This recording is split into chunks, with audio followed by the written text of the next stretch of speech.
for months. I was gripped by the fear of what the future would bring. It seemed as if the future was an unknown, a vast sea of uncertainty that I had to navigate alone.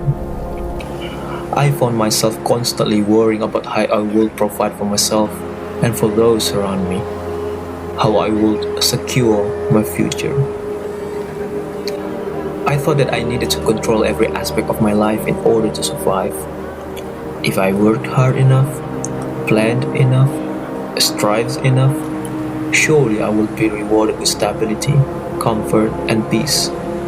But no matter how much I tried to control the outcomes, I could never fully shake the fear that something would go wrong, that I wouldn't have enough, or that I wouldn't make it. I also feared that I wouldn't be able to build the life I imagined for myself.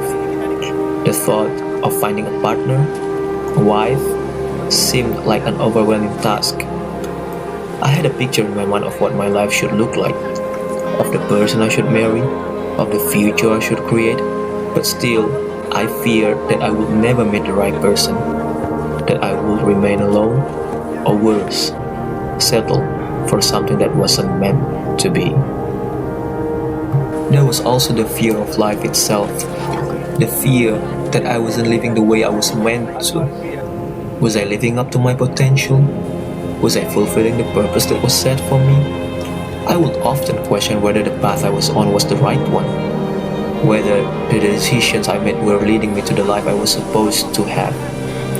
I wondered if I would ever truly understand my purpose, or if I would spend my days lost, unsure of what I was meant to do. And then there was the fear of watching my parents grow older, the thought of them aging, of them becoming fragile, of them no longer being there when I needed them, filled me with dread. I thought of the many things I still wanted to share with them, the experiences I still wanted to have, and I wondered if time would slip away before I could make those moments count. The fear of losing them was one of the most paralyzing thoughts I carried. But after my recent trip to Mecca, a place where my biggest dream of my life came true, a place where my soul yearns for so long, and also the place where the answers to all these fears has become so clear to me. As I stand there, surrounded by the sacred steps of millions of pilgrims, wearing all white in unison, walking from all walks of life, I realized something that brought me to peace. Tawakkul. The answer to all of my worries, my fears, my questions was never about my control, my planning, or my striving. It was about surrendering to Allah, trusting in His plan, and letting go of the illusion that I could control everything.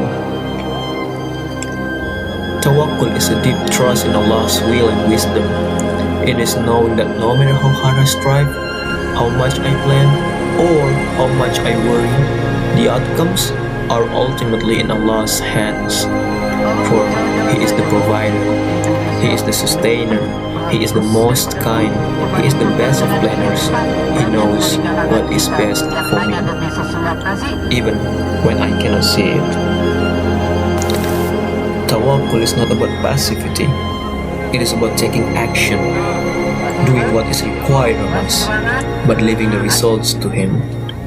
It is about putting our faith in Him, knowing that whatever happens is part of His plan, and that His plan is always better than anything we could have imagined. Such as my life journey so far has been ultimately designed by Him. In terms of sustenance, I have come to realize that it is not something that I must chase endlessly. Yes, I must work, I must strive, but the provision that comes to me is already written. Allah has decreed what I will receive, and He will provide it when the time is right. No matter how much I worry or how much I push myself to get ahead, the sustenance I need will always find its way to me. No longer I need to worry. I can rest in the trust that Allah is the best of providers. When it comes to finding a life partner, the fear of not meeting the right person has melted away. I understand now that the person I am meant to meet, to marry, is also part of Allah's plan. It is not for me to force this to happen, to rush it, or to settle for less than what is meant for me. Tawakkul means trusting that the right person will come into my life at the right time. When both of us are ready, I do not need to chase love, nor do I need to fear being alone. Allah knows what is best for me, and when it will happen, and I can trust that. In terms of life's purpose, I have learned that I do not need to have everything figured out. Life is a journey, not a destination. Tawakkul means knowing that I'm walking the path that has been set for me, even if I do not fully understand it. I do not need to have all the answers. My job is to show up, to strive, to be the best version of myself, and to trust that the purpose of my life will unfold in its own time. I'm not lost. I'm exactly where I need to be. And if I'm uncertain about where I'm going, I trust that Allah will guide me. And finally, in terms of my parents, I have learned that the fear of losing them, of watching them grow older, is part of the natural cycle of life. Tawakkul has given me the peace to accept that everything in life is temporary, including the time I have with them. What matters is the love we share, the moments we create, and the gratitude we have for each day. The fear of losing them is replaced by a deep appreciation for the time I have, knowing that the love and memories we share will live on, no matter what. And finally, I realized I did the gravest sin, that my worries and fears were rooted in a lack of trust in Him. I was afraid because I believed I had to control everything, that I had to make everything happen on my own. But here, I was guided. Here, I stand, a dream come true, a path being shown to me. I have learned that the true peace comes from letting go, from placing my trust in Allah's plan. Tawakkul is the answer to everything. It is the key to releasing fear and embracing the future with courage, honor, and faith.